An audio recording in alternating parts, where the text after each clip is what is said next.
오늘 하루 온라인에서 가장 주목받은 뉴스만 콕콕 짚어봅니다. 어텐션 뉴스 김동빈 기자 어서 오세요. 네, 안녕하세요. 네, 오늘 가져온 소식은요? 네, 첫 번째 소식은 뜬금없는 전 의원 외모 칭찬 보도 언론 망신살입니다. 고 전두환 씨 손자 전우원 씨의 귀국부터 마약 투여 혐의로 체포돼서 경찰 조사를 받은 얘기까지 아까 전해드렸는데요. 네. 그러던 차에 뜬금없이 전 씨에 대한 외모 칭찬 보도가 쏟아지고 있습니다. 언론이 그렇게 보도를 하고 있다고요? 네, 그렇습니다. 한 경제지 매체가 전 씨 외모 칭찬 보도를 시작하면서부터였는데요. 해당 매체는 유아인보다 잘생겼다. 전두환 손자 전우원 외모 화제 이런 기사를 내보냈습니다. 내용은 온라인 커뮤니티를 중심으로 이제 외모 칭찬이 일고 있다 이런 내용이었는데요.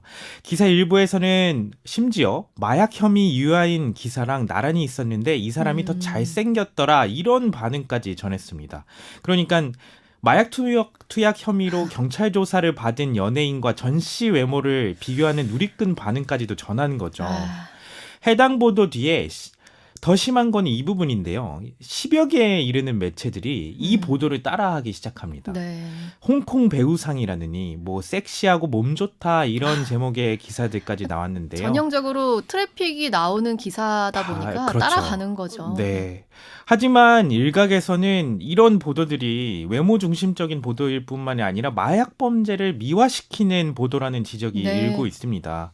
민주언론시민연합이 오늘 모니터 보고서에서 이런 문제점을 지적했는데요. 네. 민원연은 보고서에서 마약 투약은 무기 또는 5년 이상의 징역에 처하는 중범죄다. 전 씨의 외모를 칭찬하는 누리꾼 반응을 전하는 것은 흥미 위주의 보도일 뿐이며 그렇죠. 범죄 혐의조차 미화할 우려가 있다. 이렇게 지적을 했습니다. 아무런 보도 가치가 없지 않습니까? 저도 그렇게 생각합니다. 또 이러한 밑도 끝도 없는 미화 보도, 선정 보도들이 선정 보도를 지양해야 하는 인터넷 신문 기사 심의 규정을 사실상 어긴 것이라는 비판도 했는데요. 그러니까 이런 여러 가지 누리꾼 반응이 있을 수 있잖아요. 그럼요. 게시판엔 올라올 수 있죠. 하지만 이런 반응을 필터를 어느 정도 해서 전하는 게 언론의 기능인데 여과 없이 전하는 언론들은 해당 규정을 어긴 셈이다. 이런 지적입니다. 민원론은요.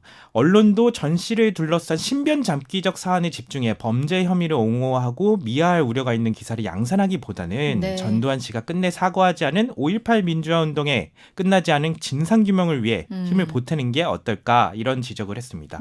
반박 불가입니다. 그렇죠. 우리도 기자로서 반박 불가. 네. 그 사과의 의미에 대해 좀 더 집중했으면 좋겠어요. 네. 다음 소식은요? 예, 다음 소식은 민주당 주 4.5일제 맞불입니다.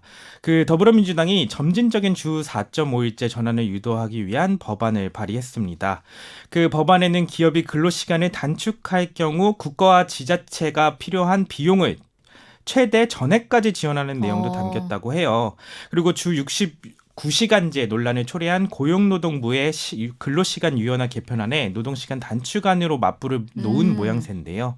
이거는 민주당 이수진 의원이 대표 발의를 했습니다. 네.